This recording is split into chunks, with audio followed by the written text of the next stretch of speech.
할렐루야. 오늘도 예배의 자리로 나아오신 여러분들을 환영하며 축복합니다.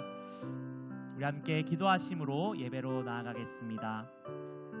사랑과 은혜가 풍성하신 하나님, 오늘도 우리의 삶을 붙잡으시고 우리의 모든 갈 길을 다가도록 주님께서 은혜로 인도하시는 줄 우리는 신뢰하면서 나아갑니다.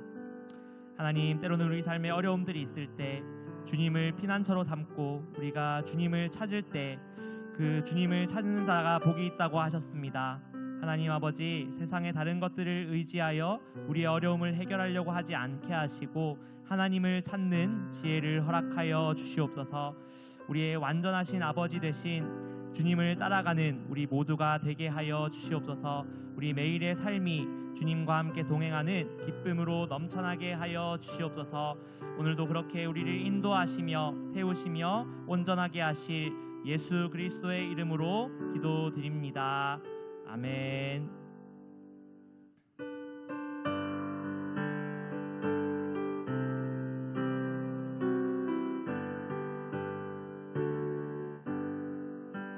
나의 갈 길 다가도록 예수 인도하시니 내 주 안에 있는 긍휼 어찌 의심하리요.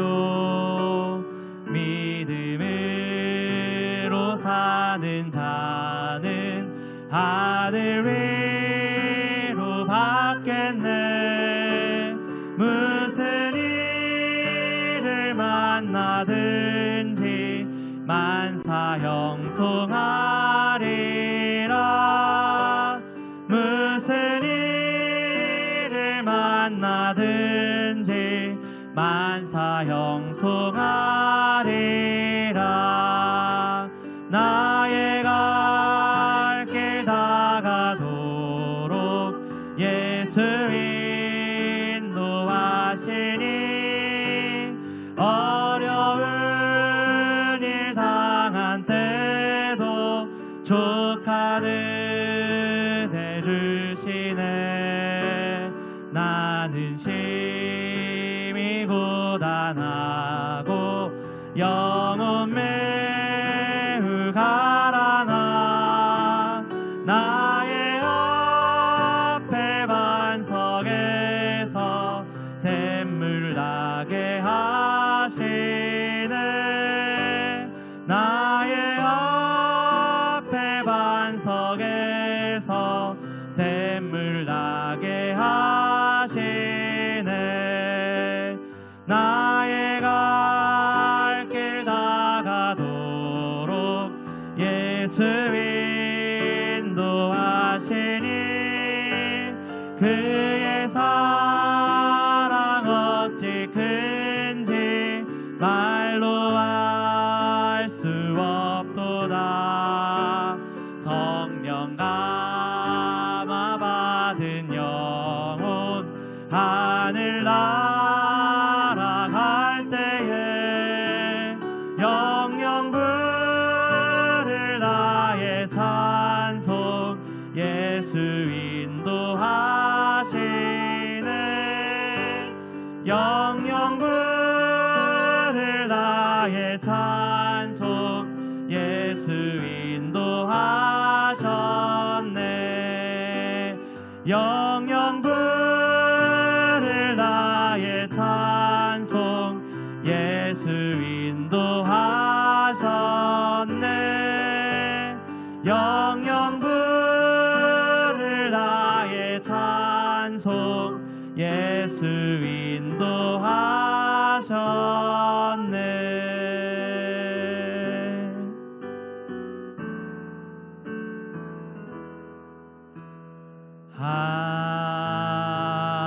하나님은 우리의 피난처가 되시며 환난 중에 우리의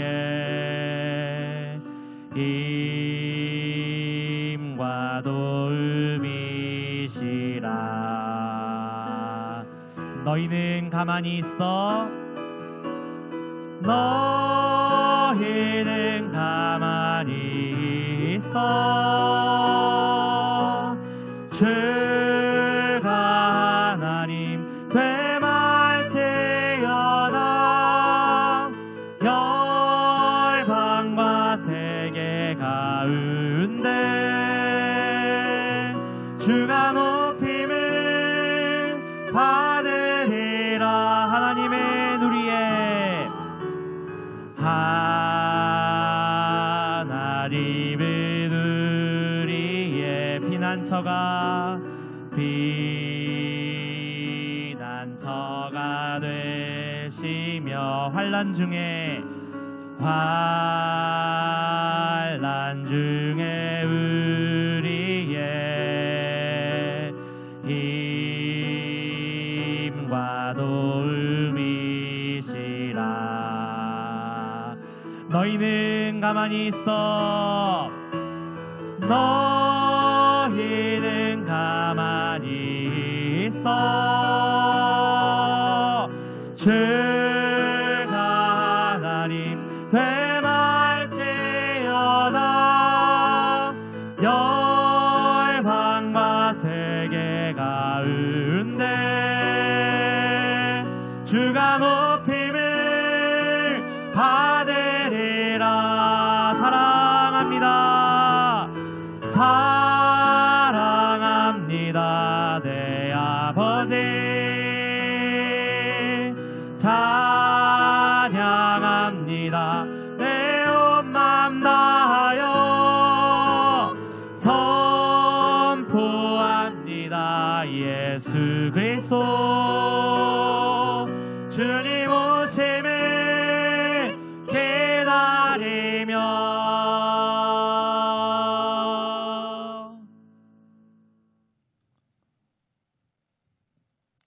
할렐루야. 우리 하나님의 은혜와 평강이 우리 성도님들 삶 가운데 날마다 가득하시기를 주님의 이름으로 축원합니다. 우리가 찬송가에 보면 이런 찬양이 있습니다. 가사 가운데 밤 깊도록 동산 안에 주와 함께 있으려 하나 험한 세상에 할 일 많아 날가라 명하신다 라는 그러한 찬양이 있습니다. 이 찬양의 의미가 뭘까요?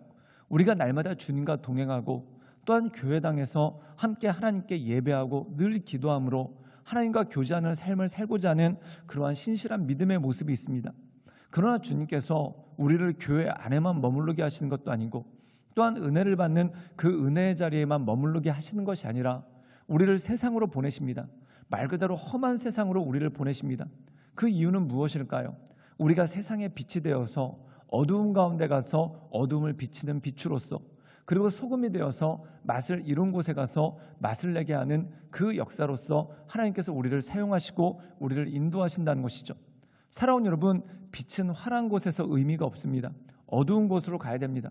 또한 소금도 마찬가지입니다. 이미 간이 돼서 맛이 나는 음식에는 소금이 의미가 없습니다. 그렇다면 어느 곳으로 가는가? 빛이 없는 어둠으로, 또한 맛이 없는 곳으로 소금으로 가서 그곳에서 맛을 내고 또한 그 어둠을 밝히는 역할, 그것이 바로 믿음의 모습이고 성도들에게 주어진 사명임을 우리가 알게 됩니다. 오늘 말씀 가운데 보면은 예수님께서 변화산에서 영광스러운 모습으로 변모되었습니다. 그리고 그 변화된 모습이 얼마나 좋았는지 베드로가 여기가 좋사오니 내가 초막 3개를 짓겠습니다. 그리고 하나는 주를 위하여, 하나는 모세를 위하여, 하나는 엘리야를 위해서 짓겠습니다. 즉 이 순간이 영원했으면 좋겠다, 또한 이 순간이 계속됐으면 좋겠다라는 그러한 뜻이 그 가운데 있는 것 아니겠습니까? 그런데 예수님께서는 그 산에 영원히 머무신 것이 아니라, 그 영광스러운 자리에 영원히 머무신 것이 아니라 내려오셨습니다. 그런데 내려왔을 때 어떤 일이 있었습니까? 어떤 남자아이가 귀신에 들렸습니다. 그래서 그가 물에서 쓰러지고 그리고 불에서도 쓰러져서 그 몸이 크게 상하게 되었다는 거죠. 그리고 그 자녀를 바라보면서 고통스러워하는 아버지의 모습이 나옵니다. 즉 다시 말해서 예수님께서 영광스러운 곳에 머물러 있지 않으시고 이 고통받는 세상에 오셔서 우리를 치유하시고 또한 우리를 구원하시기 원하는 그 하나님의 마음이 이 가운데 잘 나타나 있는 것을 보게 됩니다. 그러므로 사랑하는 여러분, 우리가 이 세상 살아가는 동안 은혜의 자리뿐만 아니라 은혜가 사라진 곳에, 또한 예배의 자리뿐만 아니라 예배가 사라진 곳에, 그곳에 가서 하나님의 은혜를 전파하고 또한 예배가 무너진 곳에서 예배를 다시 세움으로 하나님께서 기뻐하시는 믿음의 사람으로 날마다 나아가시는 우리 모든 성도님들 되시기를 주님의 이름으로 축원합니다. 마태복음 17장 14절에서 27절까지의 말씀입니다. 그들이 무리에게 이름에 한 사람이 예수께 와서 꿇어 엎드려 이르되 주여 내 아들을 불쌍히 여기소서. 그가 간질로 심히 고생하여 자주 불에도 넘어지며 물에도 넘어지는지라. 내가 주의 제자들에게 데리고 왔으나 능히 고치지 못하더이다. 예수께서 대답하여 이르시되 믿음이 없고 패역한 세대여, 내가 얼마나 너희와 함께 있으며 얼마나 너희에게 참으리요. 그를 이리로 데려오라 하시니라. 이에 예수께서 꾸짖으시니 귀신이 나가고 아이가 그때부터 나으니라. 이때 제자들이 조용히 예수께 나와 이르되 우리는 어찌하여 쫓아내지 못하였나이까. 이르시되 너희 믿음이 작은 까닭이니라. 진실로 너희에게 이르노니 만일 너희에게 믿음이 겨자씨 한 알만큼만 있어도 이 산을 명하여 여기서 저기로 옮겨지라 하면 옮겨질 것이요 또 너희가 못할 것이 없으리라. 갈릴리에 모일 때 예수께서 제자들에게 이르시되 인자가 장차 사람들의 손에 넘겨져 죽임을 당하고 제3일에 살아나리라 하시니 제자들이 매우 근심하더라. 가버나움에 이르니 반세계 받는 자들이 베드로에게 나와 이르되 너의 선생은 반세계를 내지 아니하느냐. 이르되 내신다 하고 집에 들어가니 예수께서 먼저 이르시되 시몬아 내 생각은 어떠하냐. 세상 임금들이 누구에게 관세와 국세를 받느냐. 자기 아들에게냐 타인에게냐. 베드로가 이르되 타인에게니이다. 예수께서 이르시되 그렇다면 아들들은 세를 면하리라. 그러나 우리가 그들이 실족하지 않게 하기 위하여 내가 바다에 가서 낚시를 던져 먼저 오르는 고기를 가져 입으려면 돈 한 세겔을 얻을 것이니 가져다가 나와 너를 위하여 주라 하시니라. 오늘 말씀 가운데 보면은 예수님께서 변화산에서 영광스러운 모습으로 변모되셨습니다. 너무 아름답고 또한 예수님의 영광이 그대로 나타나는 그 모습이 그 가운데 있습니다. 그러나 예수님께서는 이 영광의 자리에 계속 머물러 계신 것이 아니라 내려오셨습니다. 그리고 내려오면서 제자들에게 예수님께서 죽으시고 부활하실 것에 대해서 말씀하시는 그 모습이 그 가운데 나타난다는 것이죠. 이것은 굉장히 상징적입니다. 하나님께서 예수님께서 하늘의 보좌를 버리시고 이 땅 가운데 내려오십니다. 그리고 우리를 위해서 십자가를 지시고 부활하시죠. 그 이유가 무엇입니까? 우리를 구원하기 위해서 오셨다라는 거예요. 오늘 말씀 가운데 보면은 변화산에 계속 머물러 계신 것이 아니라 이 세상으로 마을로 내려오십니다. 그런데 마을에 한 가지 일이 있었습니다. 그게 뭐냐면 어떤 아들이 있었는데, 어떤 사람의 아들이 있었는데 그 아들이 귀신이 들려서 그가 불에도 넘어지고 불에도 넘어지는 그런 일들이 그 가운데 있었다는 것입니다. 그때 이 고통스러운 아이의 모습을 보면서 아버지가 이 아이를 고치기 위해서 제자들을 찾아왔습니다.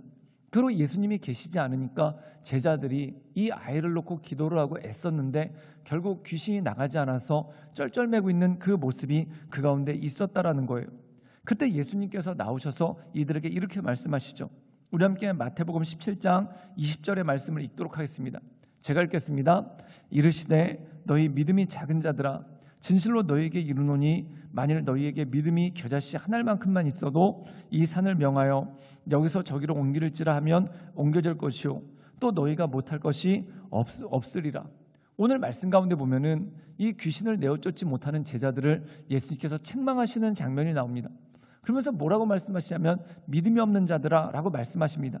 그런데 이 말씀을 읽다 보면은 이런 생각이 듭니다. 예수님께서 전에 제자들 12제자들을 부르시고 그들을 2명씩 짝을 지어서 파송을 하셨습니다. 그때 이 제자들이 두루 다니면서 천국의 복음을 전하고 병든 자를 치유하고 귀신을 내어쫓는 그러한 역사가 그 가운데 있었습니다. 그런데 그들이 지금은 왜 이 모든 일들을 하지 못하고 있을까요? 왜 이들이 쩔쩔매고 있을까요? 그 이유가 뭐냐면 믿음이 적기 때문에 라고 말씀하고 있습니다. 그럼 그 당시에는 믿음이 컸는데 지금 믿음이 적다라는 것입니다. 여러분 예수님을 따라다닐수록 믿음이 더 좋아져야 될 것 아닙니까?